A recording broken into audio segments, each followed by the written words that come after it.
Hello students, how are you? Welcome back Mehta school digital classes. देखो ये जो online class काफ़ी दिनों से आपकी चल रही है, उसमें हमने केमिस्ट्री वाला पोर्शन कंप्लीट कर लिया था। मतलब केमिस्ट्री के जितने भी चैप्टर थे, परमाणु से रिलेटेड, तत्व, यौगिक, मिश्रण, वो सब कुछ हमने पढ़ लिया था। उसके बाद हमने चैप्टर स्टार्ट किया था द लाइफ ऑफ ओरिजिन, यानी कि fundamental unit of life, cell, कोशिका। तो कोशिका वाला चैप्टर भी हमने लास्ट वीडियो में एंड कर दिया था केंद्रक पढ़ के। अब जो आज का जो टॉपिक है वो आपका नेक्स्ट चैप्टर है, चैप्टर नंबर 6। चैप्टर नंबर 6 छठा चैप्टर है और चैप्टर का नाम क्या है? उत्तक। चैप्टर का नाम क्या है? उत्तक, टिश्यू। ये वाला चैप्टर पढ़ते हैं। अब उत्तक किसे कहते हैं? कोशिकाओं के समूह को, मतलब समान आकार, समान उत्पत्ति, समान आकार और समान उत्पत्ति की कोशिकाओं को अगर एक जगह मिलाकर एक ग्रुप बनाया जाए, उसी समूह को बोला जाता है उत्तक। ठीक है, उत्तक यही है। अब आपको पढ़ना क्या है इस चैप्टर में, मैं आपको जानकारी दे दूं। उत्तक क्या चीज है, उत्तकों का निर्माण कैसे होता है, वो सब चीजें हमें पढ़ना है। पादप उत्तक क्या है, जंतु उत्तक क्या है, वो सारी जानकारी हमें इस चैप्टर से मिलने वाली है। तो देखो, सबसे पहले उत्तक किसे कहते हैं? सबसे पहले उत्तक किसे कहते हैं? उत्तक की परिभाषा क्या हुई? चैप्टर का नाम उत्तक है और हमारा टॉपिक भी क्या है? उत्तक। समान आकार, कार्य एवं, समान आकार, कार्य एवं उत्पत्ति की कोशिकाओं के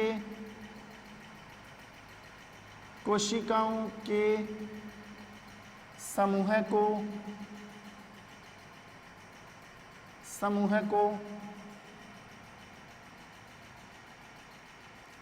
उत्तक कहते हैं। देखो क्या लिखा मैंने, उत्तक की डेफिनेशन क्या है, समझना ध्यान से। समान आकार, कार्य एवं उत्पत्ति की कोशिकाओं के समूह को उत्तक कहते हैं। मतलब आप एक चीज नोटिस कर लो, बस आप अपने माइंड में ये चीज सेट कर लो, द ग्रुप ऑफ सेल्स, जो कोशिकाओं का समूह है ना, मतलब बहुत सारी कोशिका एक जगह मिल गई, बहुत सारी कोशिका एक जगह मिल गई। ठीक है, और वो जो उन सारी कोशिकाओं ने मिलकर जिस संरचना का निर्माण किया ना, वही उत्तक है। लेकिन ध्यान रहे, जो कोशिकाओं का ग्रुप आप एक जगह कर रहे हो, जो कोशिकाओं का ग्रुप एक जगह आ रहा है, उन सभी कोशिकाओं का आकार क्या होना चाहिए? समान। उन सभी कोशिकाओं का कार्य क्या होना चाहिए? समान। उन सभी कोशिकाओं की उत्पत्ति क्या होनी चाहिए?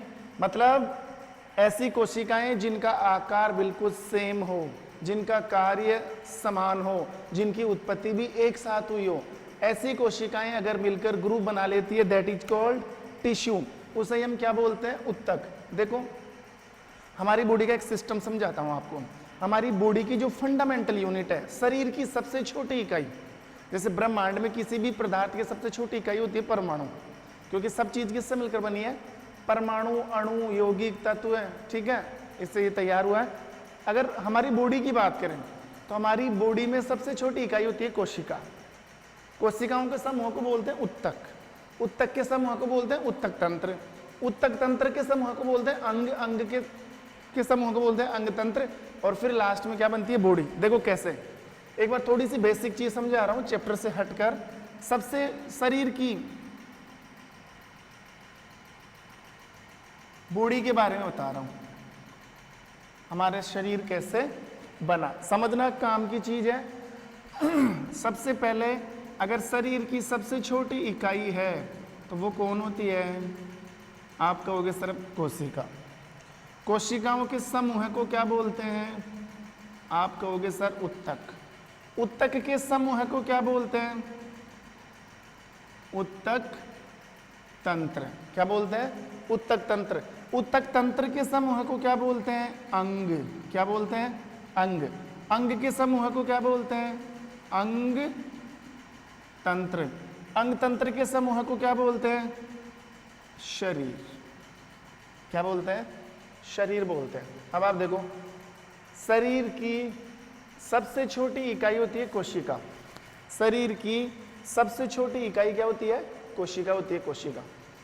कोशिकाओं से उत्तक बना, उत्तक से उत्तक तंत्र बने, उत्तक तंत्र से अंग बने, अंग से अंग तंत्र बने, और अंग तंत्र से क्या बना? शरीर बना। कैसे बना? मैं एग्जाम्पल से समझा सकता हूं आपको। मान लो कोई भी एक अंग उठा लेते हैं हम, या कोई भी एक अंग तंत्र उठा लें हम। चलो इधर से ही आते हैं एक बार। शरीर में बहुत सारे अंग तंत्र चलते हैं, बहुत सारे सिस्टम चलते हैं। एक सिस्टम हमने ले लिया, जैसे मान लो श्वसन तंत्र। क्या ले लिया?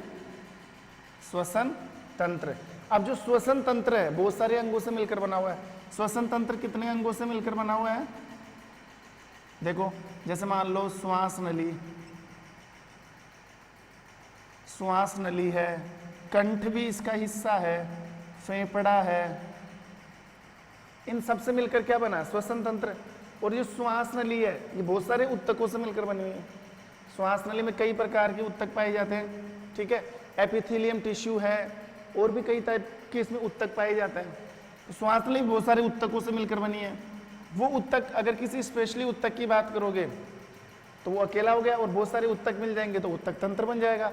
और उन उत्तकों की जो सबसे पहली इकाई होती है वो होती है कोशिका।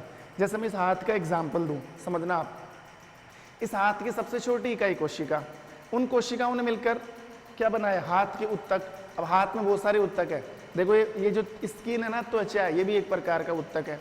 इसके अंदर ब्लड है, वो भी एक प्रकार का उत्तक है। इसके अंदर मांसपेशियां हैं, वो भी एक प्रकार का उत्तक है। तो उत्तक उत्तक उत्तक ने मिलकर क्या बनाया? उत्तक तंत्र। जब सारे उत्तक तंत्र मिल गए तब क्या बन गया? अंग। ऐसा दूसरा हाथ, ऐसे पांव, ऐसे लीवर, किडनीज, लंग्स, हार्ट, ये सब मिलकर क्या बना रहे? अंग तंत्र। और इनसे क्या बन गई? पूरी की पूरी बॉडी बन गई। लेकिन हमारा जो लेक्चर है, हमारा जो टॉपिक है पढ़ने के लिए, वो ना कोई कोशिका है ना उत्तक तंत्र अंग है। हम क्या पढ़ने जा रहे हैं? उत्तक। समझ में आई बात? समान आकार, कार्य एवं उत्पत्ति की कोशिकाओं के समूह को क्या बोला जाता है? उत्तक कहा जाता है। उत्तक तो समझ में आ गया होगा। अब उत्तक दो प्रकार के होते हैं। उत्तक कितने प्रकार के होते हैं? दो प्रकार के। अब जैसे कि दो कैसे? सजीवों के आधार पर, एक पादप उत्तक और एक जंतु उत्तक। तो दोनों पढ़ने हमें। पहले हम प्लांट टिश्यू पढ़ेंगे, पहले हम पादप उत्तक पढ़ेंगे। देखो कैसे।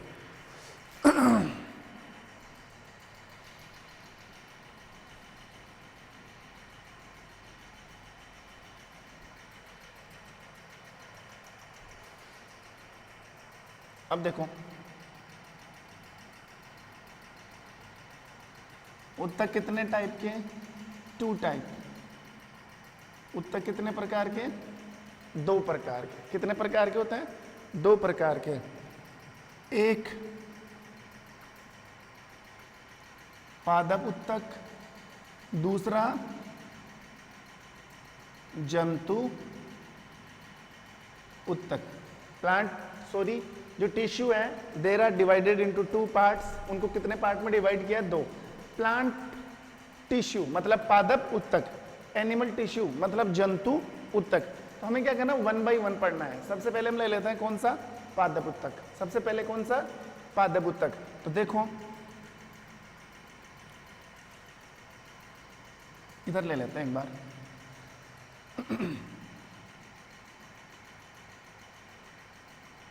इसको मिटाई देते हैं।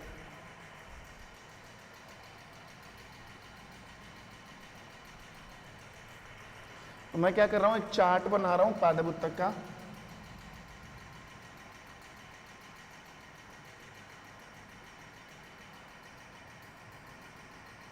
Plant tissue. पादप उत्तक कितने प्रकार के होते हैं? ये भी कितने प्रकार के होते हैं? 2 प्रकार के। कितने प्रकार के? 2 प्रकार के।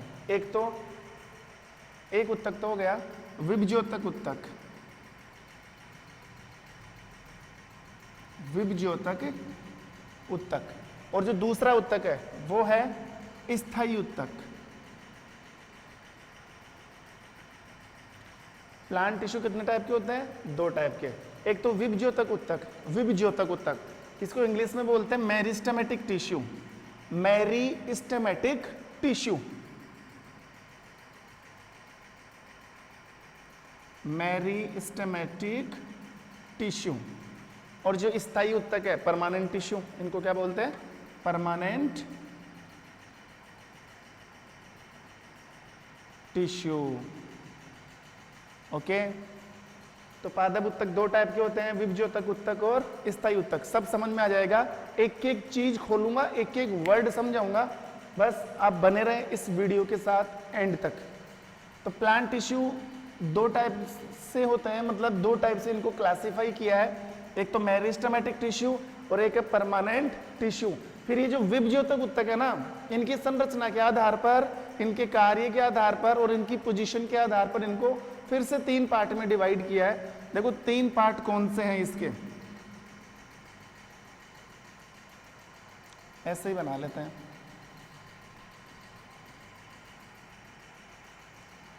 सबसे पहला है शीर्षस्थ उत्तक, लेकिन वो किसका भाग है? विभज्योतक का। तो हम पूरा बोलेंगे शीर्षस्थ विभज्योतक उत्तक। फर्स्ट है शीर्षस्थ विभज्योतक उत्तक। हम किसके टाइप पढ़ रहे हैं? विभज्योतक उत्तक का। तो पहला टाइप था शीर्षस्थ, और ये है किसका प्रकार? विभज्योतक उत्तक का। तो पूरा नाम हो जाएगा शीर्षस्थ विभज्योतक उत्तक, यानी कि एपिकल मेरिस्टेमेटिक टिश्यू। इसको क्या बोलेंगे? Apical meristematic tissue. Apical meristematic, ये उत्तक को मैंने टी से लिख दिया, टिश्यू। दूसरा अंतर्वेशी। दूसरा कौन सा है? अंतर्वेशी विभज्योतक उत्तक। अंतर्वेशी विभज्योतक उत्तक, ये भी इसका पार्ट है, तो पूरा नाम हो जाएगा अंतर्वेशी विभज्योतक उत्तक। इंग्लिश में बोलते हैं इंटरकैलरी मेरिस्टेमेटिक टिश्यू।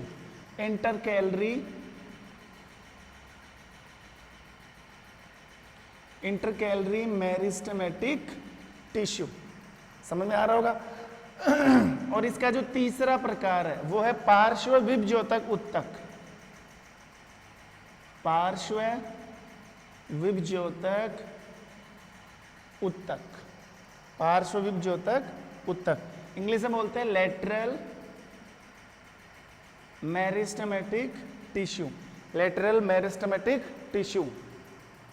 हाँ, तो there are three part of meristematic tissue. First is apical meristematic tissue, second is intercalary meristematic tissue, and third is lateral intercalary tissue, according to position, according to work, according to situation. So seemed you have to three part. ठीक है, देखो स्थायी उत्तक। अब स्थायी उत्तक भी कितने प्रकार के होते हैं? सॉरी, स्थायी उत्तक दो ही प्रकार के होते हैं। तो दो कौन कौन से होते हैं, ध्यान देना एक बार।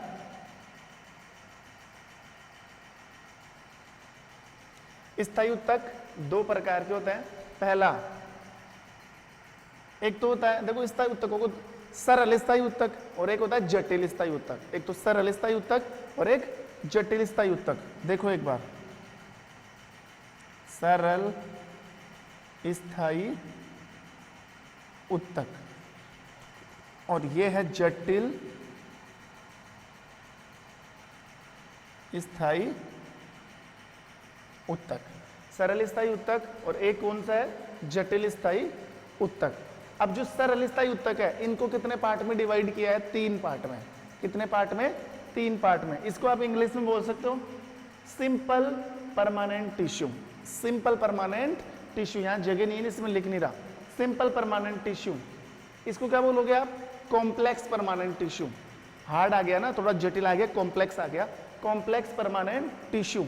अब ये कितने प्रकार के होते हैं? तीन प्रकार के। कितने प्रकार के? तीन प्रकार के।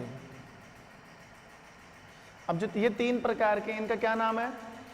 एक का नाम है मृदुतक, क्या नाम है? मृदुतक, और इंग्लिश में बोलते हैं कोलनकाइमा। पहला जो प्रकार है सरल स्थायी उत्तकों का, मृदुतक, इंग्लिश में बोलते हैं कोलनकाइमा। दूसरा है स्थूल कोणोत्मक। स्थूल कोणोत्मक, स्थूल कोणोत्मक, इंग्लिश में बोलते हैं स्क्लेरन काइमा, कोलन काइमा, सॉरी मृदुतक को पैरन काइमा कहते हैं इंग्लिश में। मृदुतक को क्या बोलते हैं? पैरन काइमा बोलते हैं। स्थूल कोणोत्मक को क्या बोलते हैं? स्क्लेरन काइमा। और लास्ट में है दृढ़ोतक, दृढ़ोतक। तो 3 टाइप के होते हैं, मृदुतक, स्थूल कोणोत्मक, थोड़े से नाम टेढ़े हैं, और एक है दृढ़ोतक, इंग्लिश में बोले तो पैरन काइमा, स्क्लेरन काइमा, और लास्ट में कोलन काइमा। और जो जटिल स्थायी उत्तक है ये 2 प्रकार के होते हैं। ये कितने प्रकार के हैं? 2, एक जाइलम और एक फ्लोएम। ये कितने प्रकार के होते हैं? 2 प्रकार के, एक जाइलम, दूसरा फ्लोएम। ये तो आपने नाम सुना होगा, एक जाइलम और एक फ्लोएम। जाइलम इंग्लिश वर्ड है, जाइलम को हिंदी में बोला जाता है दारू उत्तक, दारू उत्तक। फ्लोएम भी इंग्लिश वर्ड है, इसको हिंदी में बोला जाता है पोषवा उत्तक, पोषवा उत्तक। तो देख लो, ये है पादप उत्तक का चार्ट। अब सुनो ध्यान से, पादप उत्तक को 2 भागों में बांटा गया है, विभज्योतक उत्तक और स्थायी उत्तक। विभज्योतक उत्तक को 3 भागों में, शीर्षस्थ, अंतर्वेशी, पार्श्व। शीर्षस्थ, अंतर्वेशी, पार्श्व, शीर्षस्थ, अंतर्वेशी, पार्श्व। स्थायी उत्तक को कितने पार्ट में डिवाइड किया? 2 पार्ट में, सरल स्थायी उत्तक, जटिल, सरल जटिल, सरल जटिल। फिर सरल कितने प्रकार का? 3 प्रकार का, मृदुतक, स्थूल कोणोत्मक, दृढ़ोतक, मृदुतक, स्थूल कोणोत्मक, दृढ़ोतक, दृढ़ोतक, स्थूल कोणोत्मक, मृदुतक। फिर जो स्थायी जटिल उत्तक है उसको कितने पार्ट में डिवाइड किया है? 2 पार्ट में, एक जाइलम और एक फ्लोएम। अगर आपने ये वीडियो ढंग से देखा है ना, तो मैं गारंटी दे सकता हूँ आपको ये प्रकार याद हो गए होंगे, रट गए होंगे आपके प्रकार। पहले रट लो, इनको रटना ही तो है, अब समझना है। अब समझाऊंगा ना मैं इनका मतलब क्या होता है, विभज्योतक क्या चीज़ है, स्थायी क्या चीज़ है, वो तो अब चलेगी, ठीक है। लेकिन ये चार्ट तो समझ में आ गया ना, प्लांट टिश्यू। जैसे मैं तुमसे पूछूं कि जाइलम किस प्रकार का उत्तक है, फिर आप बोल दोगे सर जाइलम एक स्थायी जटिल, एक जटिल स्थायी उत्तक है, एक जटिल स्थायी उत्तक है। अब दूसरी बात आप ये भी सोच सकते हो, आप इस चीज का भी मनन कर सकते हो कि सर प्लांट टिश्यू को डिवाइड करने की क्या जरूरत है, प्लांट टिश्यू को अलग अलग क्यों बांटा, एक जगह क्यों नहीं पढ़ सकते इन सबको। तो सुन लो ध्यान से, इनको अलग अलग बांटने की एक ही वजह है। अलग अलग बांटने का मतलब है, ये जो विभज्योतक उत्तक है ना, विभज्योतक उत्तक, ये पादप के मुख्य भागों में पाए जाते हैं, पादप के मुख्य भाग। और प्लांट के मुख्य भाग कौन से होते हैं? जड़, तना और पत्ती। और ये वृद्धि वाले भागों में पाए जाते हैं, एक तो मुख्य भागों में, एक वृद्धि वाले भाग। वृद्धि वाले पार्ट का मतलब प्लांट के पार्ट जो जल्दी जल्दी ग्रोथ करते हैं, उनमें ये पाए जाते हैं विभज्योतक उत्तक। तीसरी बात, जो विभज्योतक उत्तक है ना, इनकी कोशिकाएं बार बार कोशिका विभाजन करती है। विभज्योतक उत्तक की कोशिकाएं बार बार विभाजन करती है, विभाजन करेगी और बार बार इन उत्तकों का निर्माण करती रहती है। हाँ, स्थायी उत्तक का मतलब है इनकी कोशिकाएं बार बार विभाजन नहीं करती, इन कोशिकाओं ने एक बार विभाजन करके जो रूप ले लिया, जो संरचना बना ली, जो ओरिजिन अपनी कर ली, जो ढांचा अपना तैयार कर लिया, उन्हें बोलते हैं स्थायी उत्तक। नाम से ही पता लग रहा है स्थायी। इनका निर्माण प्लांट में एक ही बार होता है, इनका निर्माण एक ही बार होता है, इनमें कोशिका विभाजन की क्षमता खत्म, इनका निर्माण बार बार हो सकता है। तभी तो ये स्थायी है। जटिल है कि एक बार ढांचा तैयार हो गया, बार बार ऐसा काम नहीं हो सकता। हाँ, ये बार बार हो सकता है, वो तो आपको पूरा पढ़ने से ही पता लगेगा। समझ गए? तो अब हम क्या करते हैं, 1 बाय 1 एक एक टिश्यू उठाते हैं, पढ़ते चलते हैं। सबसे पहले ले लेते हैं विभज्योतक उत्तक। सबसे पहले विभज्योतक उत्तक। देखो अब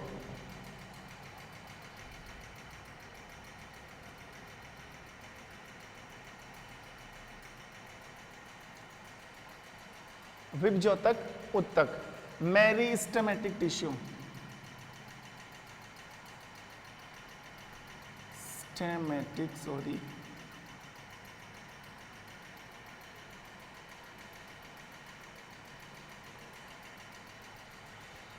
देखो विभज्योतक उत्तक के लिए आपको क्या पढ़ना है, ये मैंने बताया अभी आपको कि जो विभज्योतक उत्तक होता है ना, वो पादप के मुख्य भागों में और पादप के वृद्धि वाले भागों में पाए जाते हैं। मतलब आप प्लांट के वो वाले भाग देखो जो ग्रोथ करते हैं। आपने छोटा सा प्लांट लगाया, इतना सा प्लांट लगाया, धीरे धीरे वो इतना भी होगा, धीरे धीरे वो इतना भी होगा, धीरे धीरे वो इतना भी होगा। इतनी सी चौड़ाई थी, धीरे धीरे वो इतना भी होगा, धीरे धीरे वो इतना भी होगा, धीरे धीरे वो इतना भी होगा, धीरे धीरे इतना भी होगा। तो प्लांट की लंबाई क्यों बढ़ रही है, प्लांट की चौड़ाई क्यों बढ़ रही है?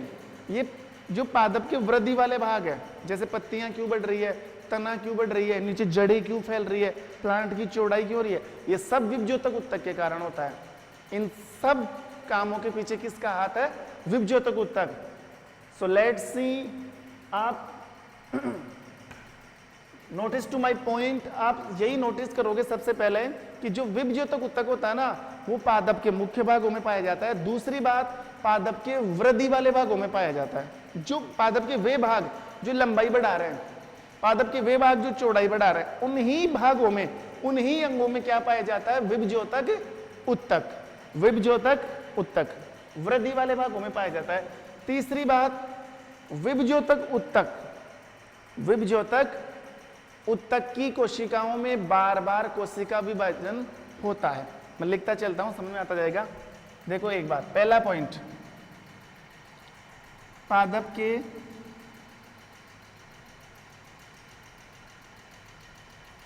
मुख्य, पादप के मुख्य भागों में पाया जाता है, मुख्य भागों में पाया जाता है। दूसरी बात, पादप के वृद्धि वाले, पादप के वृद्धि वाले भागों में पाया जाता है। तीसरी बात,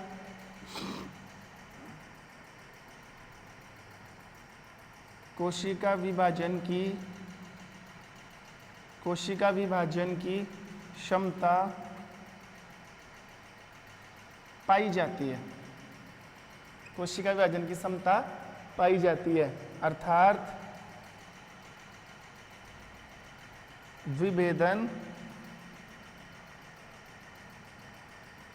विभेदन पूर्ण नहीं होता है। अभी विभेदन क्या है अभी समझा देता हूं मैं, ठीक है। चौथी बात, इसकी कोशिकाएं, इसकी सेल्स आकार में बड़ी होती है, आकार में बड़ी होती है। सेल्स में यानी कि कोशिकाओं में अंतराकोशिकीय अवकाश नहीं पाया जाता, अंतराकोशिकीय अवकाश नहीं पाया जाता है। कोशिका भित्ति पतली होती है, कोशिका भित्ति पतली एवं जीव द्रव्य सघन होता है।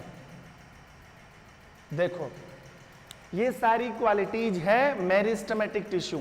Meristematic tissue have some different qualities, इनके पास इतनी क्वालिटीज है विभज्योतक उत्तक के पास। पादप के मुख्य भागों में पाया जाता है, जड़ तना पत्तियों में। पादप के वृद्धि वाले भागों में, मतलब पादप अगर लंबाई बढ़ रही ना तो विभज्योतक उत्तक के कारण, चौड़ाई बढ़ रही है ना तो विभज्योतक उत्तक के कारण। पादप के वे भाग जो वृद्धि करने वाले हैं, जैसे पत्तियां वृद्धि करती है, जड़ वृद्धि करेगी, तना वृद्धि करेगा, तो उन भागों में मौजूद है अंतर्वेशोरी विभज्योतक उत्तक। कोशिका विभाजन की क्षमता पाई जाती है। अगर आपने पत्ती को तोड़ दिया तो पत्ती वापस आ जाएगी, आपने किसी डाली को तोड़ दिया तो डाली वापस आ जाएगी। मतलब उनकी कोशिकाओं ने वापस विभाजन किया है। आपने बीच में से पत्ती को तोड़ दिया, पत्ती वापस निकल आएगी, क्योंकि उस जगह जो उत्तक है ना, कौन सा उत्तक है? विभज्योतक। तो उसकी कोशिकाएं वापस क्या करेगी? विभाजन, अपने आप को डबल करेगी, डबल करेगी तो वापस पत्ती का निर्माण हो जाएगा। मतलब इसकी कोशिकाओं में कोशिका विभाजन की क्षमता पाई जाती है। और ध्यान रहे, अर्थात इनमें विभेदन पूर्ण नहीं होता। देखो जो विभेदन शब्द है ना, ये सुन लेना ध्यान से।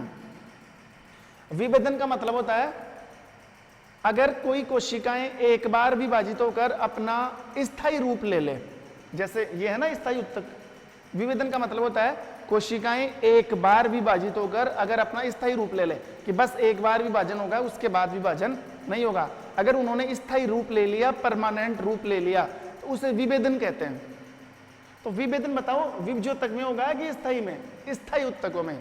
स्थायी उत्तकों में विभेदन पाया जाता है। विभेदन का मतलब है कोशिकाओं ने एक बार विभाजन करके परमानेंट रूप ले लिया। तो यहां पर परमानेंट थोड़ी है, अगर आप पत्ती तोड़ोगे तो वापस आ जाएगी, जड़ तोड़ोगे तो वापस निकल आएगी।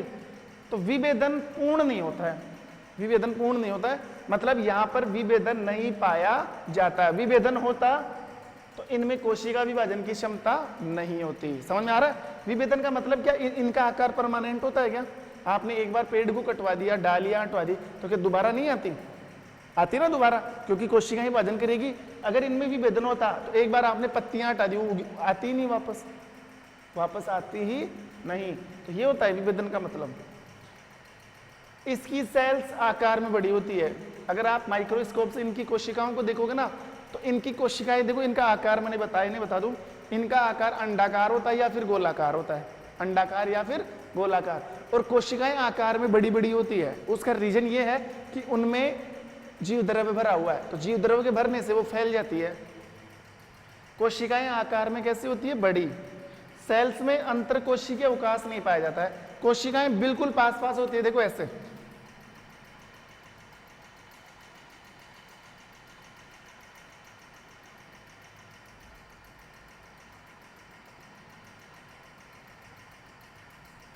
ऐसे पास पास होती है कोशिकाएं, मतलब एक तो ये आकार बनाया मैंने, और एक आकार होता है ऐसा। तो ये जो खाली जगह दिख रही है ना आपको, ये वाली खाली जगह, इस खाली जगह को बोला जाता है, कोशिकाओं के बीच में अगर गैप आ रहा है, उस गैप को कहा जाता है अंतर कोशिकीय अवकाश। अंतर कोशिकीय, इंटरसेल्युलर स्पेस, अंतर कोशिकीय अवकाश। तो गैप यहाँ पर है, यहाँ पर गैप नहीं है। आप बोलो सर ये रहा गैप, ये गैप थोड़ी है, ये तो कोशिका के अंदर है। तो इसकी कोशिकाओं में, किसकी कोशिकाओं में? विभज्योतक उत्तक की कोशिकाएं बिल्कुल सटी हुई होती है, बिल्कुल अटैच है, डिस्पैच नहीं है, बिल्कुल अटैच है।